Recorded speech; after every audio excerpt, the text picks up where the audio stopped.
Preservation Alliance in Minnesota does fantastic work, and it's the benefits of those, I see it all the time.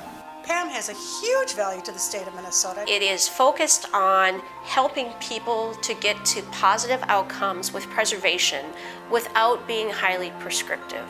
All our county historical societies know that if you have any questions on preservation or you want some expert advice, you contact PAM. PAM has been able to reach out, greet new audiences, bring them in and talk about why history is important. No one can save a community by themselves. That's really the importance of PAM and its mission and the encouragement it gives. I love the workshops that you do on how to take care of your buildings. And to have people out there that are supportive, that answer the phone with help and ideas, that have resources, that have individuals that can be excited with you about a project, that's more important than money or anything. That is critical. It means we have a friend in the community. We've had a couple buildings that I was very concerned about, and I called and got great advice. One of the things that I love about the Preservation Alliance of Minnesota is that we're nimble. We can be doing advocacy work at the Capitol one day and then moving a house the next day.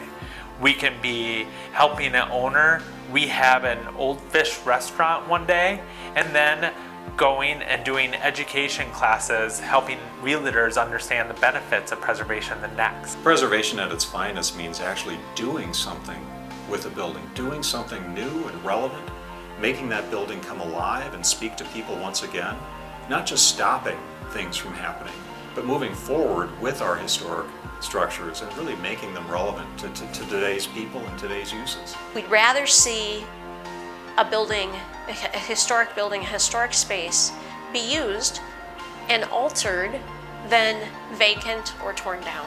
There's a lot of historic buildings, and those historic buildings house small businesses, and those small businesses are unique components of the fabric of this community. When we started looking at different spaces for our brewery, we wanted the kind of historic timbers, we wanted the brick, we wanted that feel that just brought an extra little comfort to it. No one's building these buildings like this anymore. They're not these nice timbers, they're not doing that. The cost would be crazy. Preservation and reuse for us is important, and it matters to us. It helps, one, pass on the history to others. It also then helps kind of showcase some of the great workmanship that we had when this place was built back in the early 1900s. I've always been attracted to older, beautiful buildings. This new space, we found a beautiful building built in 1901, and we wanted to preserve as much of that feel as we could. I believed in the space. I believed it was beautiful. At the end of the day, the best businesses are the ones with true character, true intention. The Preservation Alliance of Minnesota has been absolutely essential for the financial feasibility of the projects we have worked with them on. Preservation Alliance of Minnesota has been a very critical partner in our efforts to preserve these buildings and preserve the stories and facilitate the construction of these projects. We believe with each one of the projects we pursue that what we're doing with the project is the highest and best use of that building, of that site. This is not a standard taproom brewery project. Never has, never will be.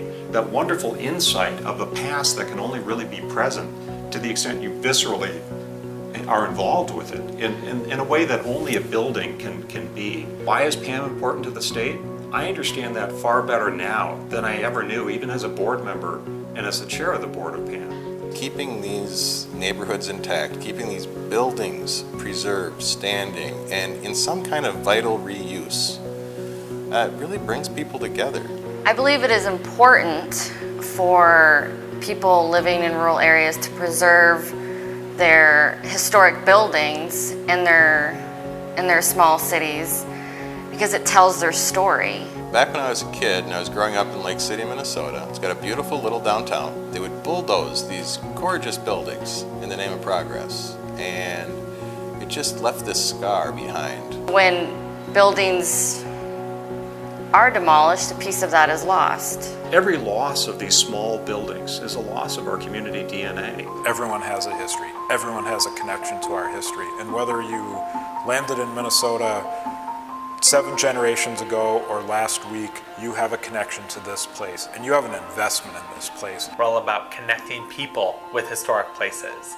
And in order to connect people to historic places, we need to build our people base up. And we need people to invest in this mission so we can connect people to historic places. Charitable contributions have always been a part of it. People make private investments in things they care about. Historic preservation benefits all of us, and that's why I give, and that's why other people should give. Reality is advocacy doesn't come cheap, and it's certainly not free. And when you need an organization to really speak on behalf of an important historic structure or a community, PAM can be there. PAM can be there if it has resources, if it has staff, if it has the ability to help and be your advocate there at the table. But PAM can't do that for free, realistically. PAM needs your help. Wouldn't that be pretty cool as you walk down Main Street and you see this old building, whether it's a house or a commercial building, restored, and you can't tell me that when you walk past it, it doesn't trigger a lot of memories or thoughts. I believe fully in the value that PAM brings to the state in terms of preserving the history of the state. Preservation matters because it connects people to places. It's the direct link to our past. It's also preserving something to be able to pass on to someone else. The more you can appreciate your past, the more it allows you to effectively move into the future. That is the key, is keeping preservation alive. And if we can't keep it alive today, where are we going to be tomorrow?